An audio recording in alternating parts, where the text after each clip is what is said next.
السلام عليكم ورحمة الله وبركاته ومركلة عشركي كسابسنا researchka gaar ahaan cashirkii ku saabsanaa difference between population and sample waa anigoo ah Dr. Shafi Sharif Mohamed insha Allah taala 5 ilaa 10 daqiiqo soo socoto waxaan ka hadli doonaa in difference u dhaxeeyo population iyo sample oo arday badan ay isku qaldaan gaar ahaan xilliyada ay qorayaan buugga cilmi baarista ama buugga researchka ee qalin-jabinta jaamacadaha marka waxaan ka qaadi doonaa cashirkan 3 qaybood oo kala ah in aan ka hadalno waxa uu yahay population kadibna aan ka hadalno sample kadibna aan keeno example la xiriiro si ardaygu u fahmo waxaana qaadan doonaa qeexisyo kala duwan oo lagu waxeeyo population iyo sample si ay u fududaato difference-ga u dhaxeeyo haddii aan ku hormarno marka waxa la yaqaano population waxaa la yidhi it is not always convenient or possible to examine every member of an entire population suurtagal ma aha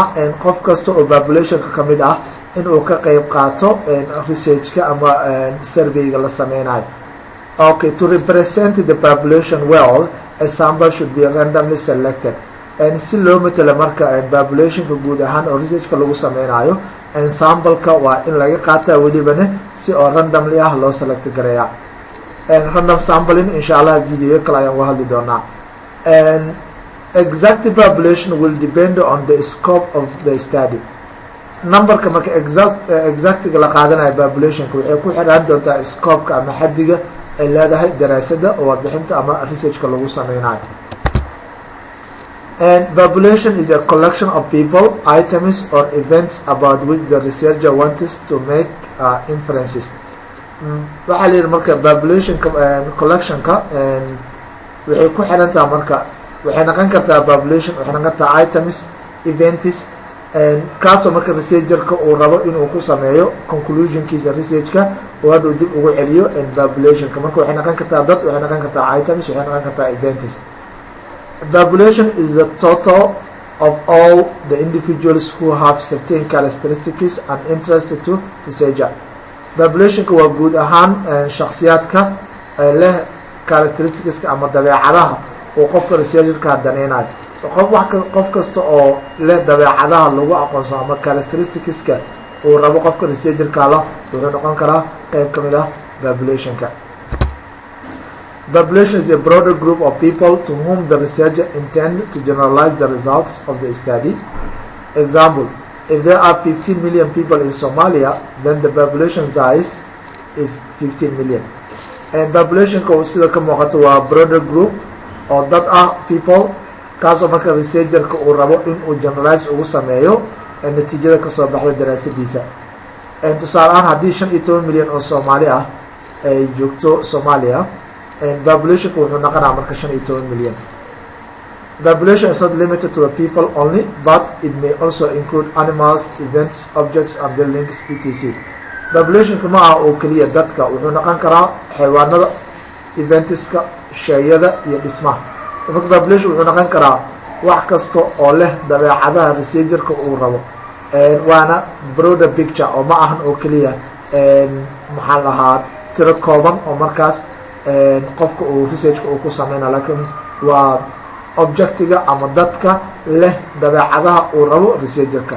marka qaybtaas marka waxaan kusoo koobaynaa in population oo aan ku sheegnay inuu yahay bigger picture oo ah dhammaan daraasada waxa ay rabto in ay wax ka ogaato oo leh dabeecadaha uu rabo ama interestedka uu ku yahay researcherka ha ahaadaan dad ha ahaadaan shayo ha ahaadaan xayawaano ha ahaadaan objectives shayo marka aan fiirno marka sampleka the term sample we mean a part of population using at a random from participation in the study sampleka waxaa loola jeedaa marka waa qayb ka mid ah populationka oo laga doortay oo loo doortay si random ah si ay uga qayb qaataan daraasada a sample is a subset of people items or event from a large population that you collect and analyze to make inferences marka waa subset oo ka mid ah dadka ama shayada ama eventska large populationka guud ee haday aan soo sheegnay waa qayb ka mid ah oo laga soo qaatay weliba si marka laga soo arooriyo xogta loogu analyze gareeyo kadibna dib loogu celiyo oo go-aanka oo dib loogu celiyo populationka oo conclusionka dib wuxuu ugu laabanaa populationka inkastoo sample laga qaatay haddana jawaabta hadhow analysiska waxay dib ugu laaban doontaa populationka. If the sample is not carefully selected, then it may not be truly representative of the population. haddaan marka sambalka si taxadir looga dooranin hadhow representative ma mateli doonaan shacabka guud ahaan. Marka sambalka waa qayb ka mid ah populationka oo loo doortay si randomly ah. waan ka hadli doonaa qaabka wax loo kala doorto haddii aan marka si taxadir loo dooranin sambalka hadhow ma mateli doonaan guud ahaan shacabka. And sample is the group of individuals who actually participate in the study. These are the individuals who the researcher ended up interviewing in the qualitative study, or who actually complete use survey in a qualitative study. Marka sample wuxuu noqon karaa individualka ka qayb qaata daraasadda haddii marka ay uga qayb qaataan dadkaas qaab oo interview ah oo la wareysto waxay noqon doontaa sample of qualitative study lagu sameeyey. haddii dadkaas marka ay complete ay ku sameeyaan ama ay survey questionnaire ay buuxiyaan qaabka ay sample-ku wuxuu noqon doonaa dadka qayb qaatay quantitative study. marka waa laba hab. sample-ka haddii dadka interview lala yeesho waxay noqonaysaa qualitative study. haddii dadkaas ay questionnaire ay complete gareeyaan waxay noqonaysaa quantitative study. Selected sample should represent the population in all its characteristics and it should be free from bias. marka dadka oo matalayo populationka laga doorto waa inay lahaadaan dabeecadaha uu researcherka uu rabo oo xiriir leeyahay researchkaas. waana in loo doortaa si aan ahayn bias. marka bias insha Allah asigana waxaan uga hadli doonaa cashir gaar ah. marka waxaa muhiim ah populationka in laga doorto samplekaasna waa inuu lahadaa dabeecadaha researcherka uu u baahan yahay. waana in loo doortaa si taxadir leh si looga fogaado waxa loo yaqaano bias ama eex. Okay, and in spite of the above differences, it is also true that sample and population are related to each other. Example, sample is drawn from the population, so without population, sample may not exist. Marka inkastoo ay kala duwan yihiin population and sample, like waxaa run ah in uu xiriir ka dhexeeyo labadaas. tusaale waxaa noogu filan sambalka waxaa laga soo qaata ama laga drowgareeyaa population. haddiiusan population jirin marka sample ma jiri karo. Further, the primary objective of the sample is to make statistical inferences about the population.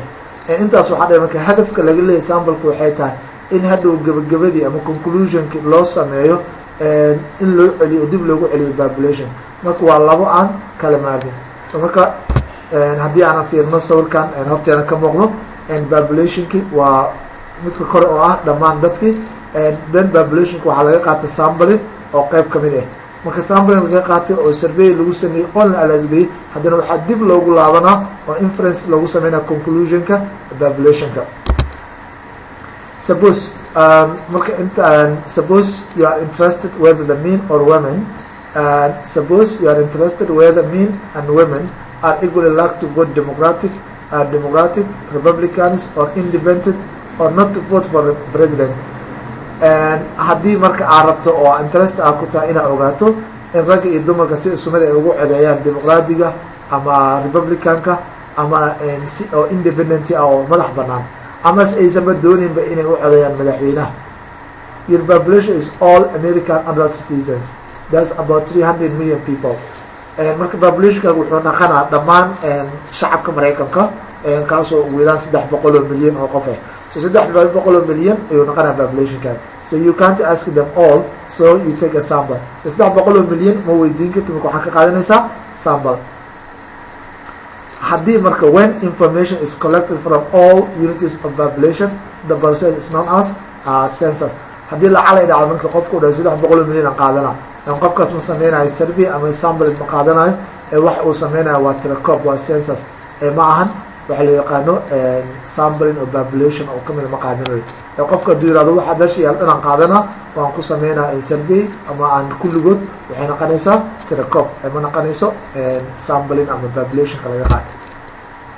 dhinaca kale marka people who could have been participants in your study but did not actually participate or are not considered part of of your sample, rather they are part of what is often called a sampling frame. marka qaarkood waxaa dhacdo researcherka inuu yiraahdo 200 qofood ayaan research ku sameeyna oo sampling ka doona 200 markuu la xiriirinay ay dad kamid ay la soo xiriiraan qaarna ay ka diidaan. haddii marka ay dadka qaarkood ay ka diidaan ay ka qayb qaataan study-gaaga ama daraasadaada maxaa loo yaqaanaa haddii dadka qaarkood ay ka qayb qaataan dadka qaarkood waa sample, dadka aan ka qayb qaadanin laakiin marka hore uu ku jiro qorshaha wuxuu ku jira sampling frame. For example, you emailed a study invitation to 100 people, 100 of them end up participating in your study. Your sample is the 100 individuals who participate in your study. haddii marka 200 qofood ay ugu talagasho 100 qofood ay kasoo jawaabto 100 qofood ay kusoo jawaabayso 100 kasoo jawaabto waa sample-kaaga 100 haddii 2 qof 100 kale ay kusoo jawaabto waxay ku jiraan sampling frame-ka. To summarize, your sample is the group of individuals who participate in your study, and your population is a broader group of people to whom your study will apply. marka haddii aan soo koobno sample-ka wuxuu noqonaa waa group oo dad kamid ah oo ka qayb qaata daraasadaada, population-ka wuxuu noqonaa waa broader group oo hadhow lagu apply gareynayo ama dib loogu celinayo research-kaaga. marka haddii aan tusaalooyin kale oo daily life-ka aan soo qaadano waxaa kamid ah marka hadda Soomaalida kale marka ay gadanayso jawaan ama loor oo galey ah, soo galeyda waxaa la sameynaa dariga dhexda laga gelinaa, dhexda laga gelinaa, mid geesa laga gelinaa, midna hore laga gelinaa ama meesha qaybta gadaan. soo marka haddii marka qaybahaas kala duwan laga soo qaato waxaa la ogaanaa marka in jawaankaas ama loorkaas galeyga ah inuu fiican yahay iyo inuu haleysan yahay. soo marka qaybahaas kamid ah ayaa laga qaadanaa. soo marka 50 kiilo waa population, qaybihii laga soo baxsado 5-6 xabo oo dhexda iyo gadaal iyo hor laga qaatana waxay noqonay sample-ka. sidoo kale markii shaaha oo kale la dhadhaminayo in maartay koob shaaha tarmuusha lagu leeyahay inuu macaan yahay inuu xaraariya. soo shaahiyo dhan inta gal cabtimadeys shaahan waa xaraari ama waa macaan yahay. soo marka aad halka basho oo shaaha aad dhamiso waxaa go'aan ku gaaraysaa tarmuuska shaaha inuu macaan yahay ama inuu sokorta ay ku yartaa. sidoo kale briiska oo kale marka la dhadhaminayo dadka qaarkood waxay sameeyaan qaybta kore marka ay dhadhaminayaan waxaa laga yaabaa in qaandada gudaha loo geliyo oo qayb dhaxo laga soo qaado aan hadhow hadan laga gediyo oo qaybta kore qaybta ugu hoose la dhadhamiyo. hadhow marka kaasoo kale waxay noqonaysaa population-ka oo briiska guud ah, sampling oo ah qaybta laga dhadhamiyo. hadhowna go-aanka waxaa lagu gaaraa inuu briiskaas dhanaan yahay, inuu saliidi ku baato, inuu macaan yahay, whatever ay dhadhankaas qaybta laga dhadhamiyo ayaa lagu gaaraa. waxaan filaa inaan fahnay farqa ugu dhexeeyo population iyo sample. هذا وبالله التوفيق والسلام عليكم ورحمة الله وبركاته.